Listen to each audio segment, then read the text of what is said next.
अस्सलाम वालेकुम दोस्तों उम्मीद करते हैं कि आप सब खैरियत से होंगे। दोस्तों ये शिरूबा कंपनी की ओवरलॉक 4 थ्रेड की मशीन है और इसका मॉडल नंबर है 747K। दोस्तों अगर जैसे इस तरीके से फिडोक में चाल आ जाए, ये आगे पीछे हो रहा है, ये इसके अंदर प्ले आ गया है। अब ये प्ले क्यों आया है, इसी मकसद से ये मशीन उठ के डिपार्ट से वर्कशॉप के अंदर आई है और ये डिपार्ट में चल रही थी। इंशाल्लाह दोबारा हम इसको सही कर देंगे तो ये दोबारा डिपार्ट में चलना शुरू हो जाएगा। तो दोस्तों अगर आप लोग वीडियो मेरी फुल देखेंगे और वीडियो को स्किप वगैरह नहीं करेंगे तो इंशाल्लाह आप लोगों को बहुत अच्छे से समझ में आ जाएगा कि मशीन के अगर फिडोक में चाल इस तरीके से आ जाए तो किस तरीके से आप सही करें। आइए दोस्तों वीडियो को स्टार्ट करें। दोस्तों मशीन का जो है ये टैंक जो लगा हुआ है, तो ये हम टैंक खोलेंगे। जो हम मशीन के अंदर ऑयल डाल रहे होते हैं वो इसी टैंक के अंदर रहता है और पंप इसी के अंदर तक का डूबा हुआ होता है। पंप यानी कि इतने नीचे तक का पंप इसका आया हुआ होता है। तो इस स्क्रू को अगर हम लोग खोल लेंगे, इस वाले को, इसके अंदर एक रबड़ लगा हुआ होगा आगे जो ऑयल को सील कर देता है और यहीं से ऑयल हम, जब ऑयल इसके अंदर ख़राब हो जाता है तो उस ऑयल को हम बाहर निकाल लेते हैं। ओवरलॉक के अंदर तकरीबन जितनी भी मशीनें हैं, ओवरलॉक और सेफ्टी की मशीनें हैं, उन सारों के अंदर ये चीज़ होगा। इस तरीके से हमने इसके अंदर से ऑयल बाहर निकाल लेना है और ऑयल बाहर निकाल के तभी हम इसका टैंक खोलेंगे। अगर हम ऑयल नहीं निकालेंगे और इसके टैंक को खोल देंगे तो उससे होगा ये कि ऑयल फिर ये जगह ख़राब हो जाएगा। जहाँ पे आप काम कर रहे हैं वहाँ पे जगह ख़राब हो जाएगा। ऑयल पीसों में भी लग सकता है। ये काम हम लाइन में भी कर सकते थे डिपार्ट के अंदर, लेकिन आप लोगों के साथ शेयर करना था इसलिए हमने इसको मशीन को उठवा के इधर लेके आया। दोस्तों ऑयल हमने निकाल लिया है और ऑयल निकालने के बाद इसके नीचे 5 नंबर या 4 नंबर की एलकी का स्क्रू लगा हुआ होगा, उसको हम खोल लेंगे। दोस्तों इधर 5 नंबर की एलकी का 2 स्क्रू लगा हुआ है, तो इन दोनों को हमने ऐसे एलकी लगा के मशीन को हम थोड़ा इस साइड पे लाएंगे। कहीं पे भी तख्ते पे रखा हुआ होगा या पायदान पे रखा हुआ होगा तो मशीन को हम थोड़ा सा इस साइड पे लाएंगे और ये दोनों स्क्रू को हम खोल लेंगे। ये हम ऐसे दोनों स्क्रू को बाहर निकाल लेंगे तो टप हमारा इस साइड से आज़ाद हो जाएगा और दूसरा 2 स्क्रू इसका और भी है। तो फिर हम मशीन को इस तरीके से घुमा लें, इसको ऐसे घुमा के, और इसका यहाँ से भी हम 2 स्क्रू खोल लेंगे। यहाँ पे भी 2 स्क्रू लगा हुआ है, इन दोनों स्क्रू को हमने खोल लेना है। यानी कि जो इसका ऑयल टैंक है उसके ऊपर 4 स्क्रू लगा हुआ है, तो चारों स्क्रू अगर हम हटा लेंगे, वाशर भी साथ में लगा हुआ होगा, तो वाशर भी आपने इसमें लाजमी लगाना है। अगर वाशर नहीं लगाएंगे तो इसके जो ऑयल के सील होते हैं इधर से ऑयल रिसेगा थोड़ा बहुत, तो उससे प्रोडक्शन का रिपोर्टेशन जो होता है वो ख़राब होता है, पीस में ऑयल वाइल लग जाता है। दोस्तों इसका हमने चारों स्क्रू खोल लिया है। अब इसको हम पलटी करके इसका टैंक बाहर निकाल लेंगे, लेकिन उससे पहले हम इसका ये व्हील कवर भी हटा लेंगे। व्हील कवर हटा लेंगे तो उससे ये टूटेगा नहीं, क्योंकि इसको अगर हम गलती करेंगे ऐसे ही तो इसका व्हील कवर टूटने का ख़तरा होता है। ये प्लास्टिक का बना हुआ होता है। न्यू मॉडल के अंदर तो मोटर यहीं पे फिट करके भेजा हुआ है, उसको आप वैसे भी पलट सकते हैं। जो इसका ऑटोमेटिक डायरेक्ट ड्राइव मोटर लगा हुआ होता है वो मशीन के अंदर ही लगा हुआ आता है। दोस्तों ये व्हील का हमने ऐसे दोनों स्क्रू निकाल लेना है बाहर और कवर को ऐसे हम पकड़ के नीचे से ऐसे बाहर निकाल लेंगे। अगर स्क्रू नहीं भी निकले लेकिन लूज़ कर लेना है फुल, फिर हम कवर को ऐसे साइड में रख देंगे और साइड में रखने के बाद हम इसको थोड़ा साफ़ कर लेंगे, क्योंकि काफ़ी अर्से के बाद अगर मशीन खुलता है तो उसके अंदर ये डस्ट वगैरह आ जाता है, तो उसको हमने ऐसे साफ़ कर लेना है। दोस्तों अभी हम इसको सीधा करके ऐसे बूट को ऐसे जगह पे कर लेंगे और करने के बाद इसको हम ऐसे गलटी करेंगे। जब हम गलटी करेंगे तो इसका जो टैंक है ये बाहर आ जाएगा, नहीं तो फिर इसको ऐसे उठा लेंगे ऊपर, इसको ऐसे ऊपर उठा भी लेंगे तब भी टैंक हमारा बाहर आ जाएगा। ये हमारा टैंक बाहर आ गया है और टैंक के अंदर आपको एक बुश नज़र आ रहा होगा, ये आपको दिख रहा होगा कि इसके अंदर एक बुश गिरा हुआ है। तो ये बुश जो है ये लूज़ हो गया है बॉडी के अंदर, इसीलिए ये टैंक के अंदर गिर गया है। और ये बुश कहाँ का है, ये बुश हमारा जो फिडोक केम जो हमारा लगा हुआ है, इसका जो स्टिच काउंटर लगा हुआ है, स्टिच काउंटर से आगे हमारा एक रॉड लगा हुआ होता है यहाँ पे।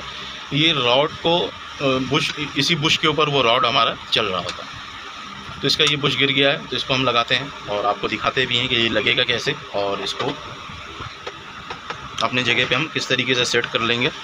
तो मशीन को हमने कल्टी कर लेना है ऐसे।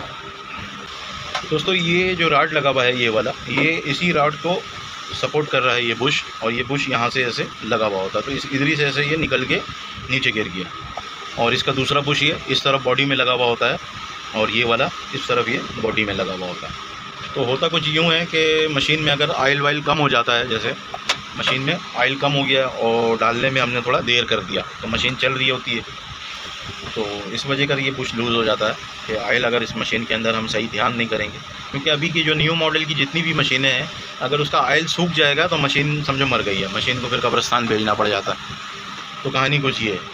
तो ये ऑयल पंप का जो पाइप है हमारा, इस पाइप को हमने लूज़ कर लेना, लूज़ करके ज़रा इसे साइड में कर लेंगे ताकि हम जहाँ पे बुश लगा रहे हैं वहाँ पे आसानी से हम काम कर सकें। तो लगेगा कुछ ये बुश हमारा, ये जो सुराख होगा ये ऊपर की तरफ होगा, जो मशीन का हेड है ऊपर की तरफ होगा ताकि ऊपर से ऑयल गिरे इस सुराख के अंदर, तो इस शाफ्ट के अंदर ऑयल जाता है।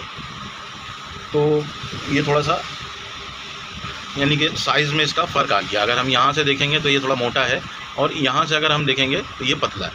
तो इसको हम क्या करेंगे, इस पर हम टक लगाएंगे, टक लगा के स्टील की कील से इसके भुरभुरा कर देंगे इसके जगह को, जो इसको ऊपर का सरफेस बना हुआ है, ताकि बॉडी में जाने में थोड़ा सा मुश्किल हो, आसानी से ये अंदर ना जाए, ठोक के डालना पड़े। तो ये करते हैं, करके आपको दिखाते हैं। दोस्तों ये हमने स्टील का कील ले लिया है और स्टील का कील है ये, और ये हमारा बुश है। तो ऐसे एक वाइस, हम अभी वर्कशॉप में काम कर रहे हैं तो हम इसलिए इसको ऐसे वाइस को हल्का से ऐसे लूज़ करेंगे और इसको हम ऐसे यहाँ पे रख लेंगे बुश को रखने के बाद, और हम इसमें आसानी से ऐसे चोट मार सकेंगे। कपड़ी ले लेना या कोई पिलास ले लेना, इस तरीके से हम ऐसे टक लगाते जाएंगे इसके अंदर, ताकि इसका जो साइज़ छोटा हो गया है वो थोड़ा सा उभर के बाहर की तरफ आ जाए। तो ये तो तरीका जो है ये ज़्यादा कारगर है, ये ज़्यादा दिन चलता है। वरना आप ये काम एल्फी से भी कर सकते हैं, कभी मौका मिला तो एल्फी से भी किस तरीके से इसको रोका जाता है, जेन्युइन तरीके से कि लगे, जेन्युइन तरीके का लगा हुआ है और कोई एल्फी हमने फालतू नहीं लगाया है। तो इंशाल्लाह वीडियो बनाऊंगा अगर आप लोग मुझे कमेंट्स करेंगे तो इस तरीके से हमने ये आराम से लगाते रहना है। इसमें काफ़ी टाइम लग जाएगा, तो मैं पूरी वीडियो में ये नहीं दिखा सकता, ये आपको तरीका बता सकता हूँ कि किस तरीके से हम लगा सकते हैं। ये जहाँ तक का ये निशान इसका बना हुआ है, ये यहाँ से यहाँ तक का निशान बना हुआ है, तो हम इतने हिस्से में इसका टक लगाएंगे और इससे आगे ना इधर टक लगाएंगे ना इधर टक लगाएंगे, नहीं तो ये अंदर जाने में बहुत ज़्यादा मसला करेगा। तो हमने एक हिसाब से, जो ये बुश खुद बता रहा है कि मैं इतना अंदर जाऊँगा बॉडी के अंदर, मशीन की बॉडी के अंदर, तो उसी हिसाब से हमने इसके अंदर टक लगाना है। तो ये मैं थोड़ा थोड़ा करके लगाता जाऊँगा और ये लगा लेता हूँ, फिर आपको दिखाता हूँ। दोस्तों अगर हम इस पर चोट मार रहे हैं तो हमने एक अंदाजे से मारना है, एक जैसा मारना है। ये नहीं कि कोई चोट आपने बहुत ज़ोर का मार देना है और कोई चोट आपने हल्का मारना है। चोट अगर आप एक जैसा मारते जाएंगे सबको, जैसे मैं ये लगा रहा हूँ, चोट हमने एक जैसा मारना है। चोट हमने ना ज़ोर से मारना है ना हल्का मारना है।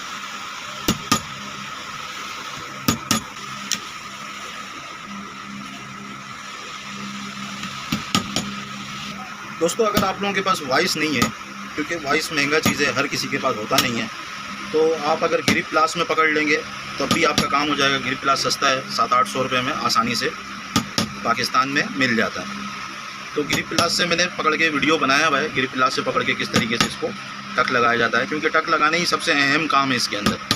अगर आपकी बुश पे सही टक नहीं लगेगा, और पूरे गोल हिस्से में लगाना है, ये नहीं कि कोई एक साइड पर लगाना है, पूरे गोल हिस्से में लगाना है, तभी जाके ये सही अपनी जगह पे बैठेगा। तो तकरीबन मैंने इसके पूरे गोल हिस्से पे टक लगा लिया है। ये एक जुगाड़ है और कुछ नहीं है, क्योंकि ये बुश थोड़ा सा हल्की मटेरियल का बना हुआ है, इसलिए ये जल्दी स्लिप होकर घूम जाता है। वरना इसी के शरूबा F मॉडल की जो मशीन है उसका बुश बहुत जानदार लगा हुआ है। दोस्तों ये मैंने सारे गोल हिस्से में टक लगा लिया है, अब इसको मशीन पे लगाते हैं। दोस्तों व्हील जैसे अभी हमारा बिल्कुल फ्री है, आपको दिख रहा होगा, इसको ऐसे मैं घुमाता हूँ तो ये आसानी से घूम रहा है। तो हम ये बुश जो लगाएंगे, बुश लगाने के बाद भी ऐसी आसानी से ये घूमना चाहिए। अगर ये आसानी से नहीं घूमेगा तो ये बुश और भी ज़्यादा कट जाएगा और ख़राब हो जाएगा। तो हम इसके अंदर लगाएंगे इसको, और यहाँ पे ये सुराख आपको दिख रहा है, इस सुराख को हमने मशीन के हेड के ऊपर की तरफ कर लेना है, जहाँ से ऑयल गिर के इसके अंदर आएगा। जो इसका ऊपर नोज़िल लगा हुआ है, जहाँ पे ऑयल गिलास लगा हुआ है, और मशीन बताती है कि मशीन ऑयल उठा रही है या नहीं उठा रही है, तो वहाँ से ऑयल गिर के इस सुराख के अंदर आएगा और फिर ये सुराख के अंदर भरेगा, तो शाफ्ट के अंदर भी ऑयल आसानी से चला जाएगा। अब ये बुश इसके अंदर थोड़ा जाम हो रहा है, ये आपको दिख रहा होगा कि ये आसानी से जा नहीं रहा है। तो अगर ऑयल कम हो जाता है मशीन के अंदर तो इसके अंदर भी थोड़ा सा खराश वगैरह आ जाता है। तो हम करेंगे ये कि इसके अंदर थोड़ा रेगमाल लगाएंगे। दोस्तों ये हमने ज़ीरो का पेपर रेगमाल ले लेना है, क्योंकि ये बहुत बारीक होता है और बुश के अंदर को ख़राब भी नहीं करेगा और उसके अंदर अगर कोई खराश वगैरह होगा तो उसको भी मिटा देगा। तो ये आसानी से अगर ना मिले तो आप जो गाड़ियों का कलर वगैरह करता है, कोई भी शॉप वाला हो जो गाड़ियों में कलर करता है, कार वगैरह को कलर वगैरह करता है, तो उनके पास ये रेगमाल लाजमी होता है, क्योंकि वो पॉलीगेट लगा के गाड़ियों का डेंट पेंट निकाल देते हैं। दोस्तों इस तरीके से हमने रेगमाल को जैसे ये लपेट लेना है। तो ये हमने ऐसे लपेट लेना है, थोड़ा सा छोटा लपेटना है ताकि ये बुश के अंदर आसानी से चला जाए। तो ये मैंने ऐसे लपेट लिया और इस बुश के अंदर ये चला गया। अब इसको ऐसे हम थोड़ा घुमाते रहेंगे, 2 मिनट देंगे इसको थोड़ा टाइम देना है और इसको घुमा के ऐसे आगे की तरफ निकालना है। अगर ये आगे जाके ज़्यादा जाम होने लगे तो इसको हम थोड़ा सा फिर ऐसे रिवर्स की तरफ ऐसे ले आएंगे और ये ऐसे घुमाना है। ये सारे जगहों पे ऐसे नहीं घूमेगा, जहाँ पे घूमे बस आपने घुमाना है, क्योंकि जब ऐसे घूमेगा तो रेगमाल खुलना शुरू होता है और इस तरफ घूमेगा तो रेगमाल टाइट होना शुरू होता है, यानी कि रेगमाल छोटा होना शुरू होता है। इस तरफ घूमेगा और इस तरफ घूमेगा तो रेगमाल खुलेगा। जब खुलेगा तो ये इसके अंदर थोड़ा जाम बना आएगा, जब जाम बना आएगा तो ये अंदर से घिसाई करेगा।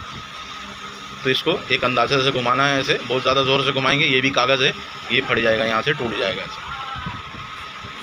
तो ये इस तरीके से हम घुमाते जाएंगे। ये इतने एरिया में दोनों साइड पे घूमेगा, लेकिन जब हम आगे बढ़ाएंगे, क्योंकि आगे का एरिया थोड़ा खुला हुआ है, तो ये आगे मुश्किल से जाएगा। ये आपको दिख भी रहा होगा, इधर से फट गया, क्यों कि ये जाम हो गया, जो इसके अंदर से घिसा हुआ तांबे का स्क्रैप है वो रेगमाल पे चिपक जा रहा है। दोस्तों ये कोई एक रेगमाल में नहीं होगा, क्योंकि अगर मैं वीडियो पूरा बनाऊंगा तो घंटों से ज़्यादा का वीडियो बनता है, तो इसीलिए मैं थोड़ा थोड़ा दिखाता हूँ कि करना कैसे। अभी जैसे ये रेगमाल यहाँ से आपको दिख रहा होगा, ज़्यादा ज़ोर पड़ा, ये फट गया, तो फिर मैंने ये तकरीबन ये 5वां दफ़ा ऐसे घुमा के इसके अंदर इसको घिस रहा हूँ रेगमाल के अंदर। तो इस तरीके से हमने इसको घिसते जाना है। अब यहाँ पर आपको दिख रहा होगा कि ये जगह ख़राब हो गया, रेगमाल को हम इस तरीके से फिर लपेट लेंगे, फिर दोबारा ऐसे ही हम इसके अंदर ये डालेंगे और फिर हम घुमाना शुरू कर देंगे। तो ये 4-5 दफ़ा, 6 दफ़ा, 10 दफ़ा ऐसे घुमाएंगे, तब जाके उसके अंदर शाफ्ट के अंदर ये फ्री होगा।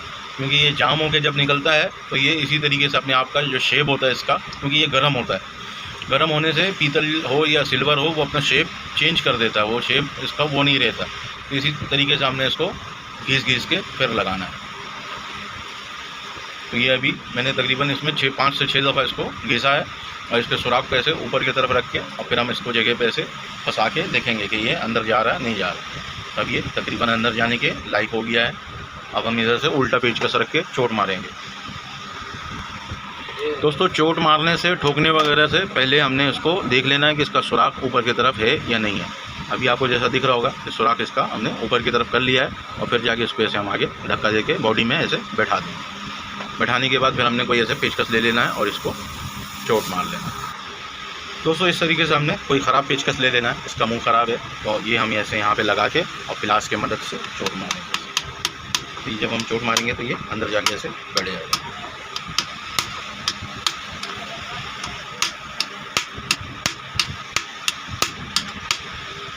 तो ये हमने इस तरीके से इसको चोट मार के बैठाना है। अभी और भी अंदर जाएगा। दोस्तों इस तरीके से हमने पेचकस फंसाना है और चोट मारते जाना है।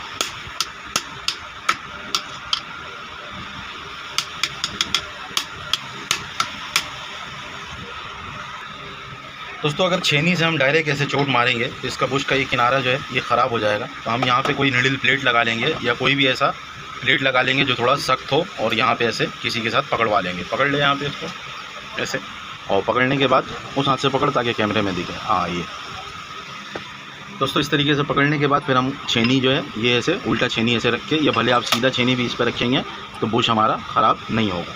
तो इस तरीके से हमने चोट मारना है इसको। थोड़ा सा इधर करना होगा ऐसे।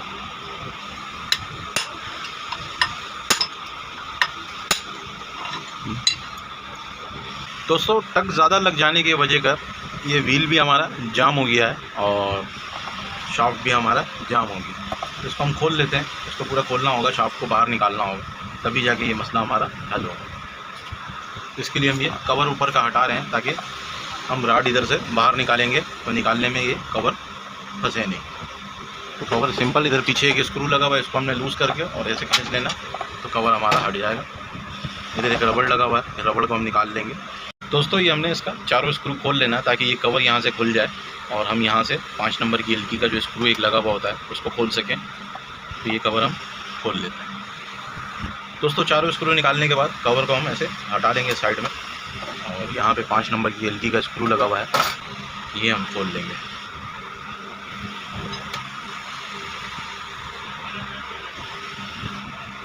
दोस्तों इस स्क्रू को हम ऐसे लूज़ करके छोड़ देंगे। दोस्तों ये एक 5 नंबर की एलकी का स्क्रू यहाँ पे लगा हुआ है, यहाँ पे भी हम ये एलकी लगा के इसको खोल लेंगे। खोलने के बाद अब हम इसके शाफ्ट को इस तरफ बाहर निकालेंगे।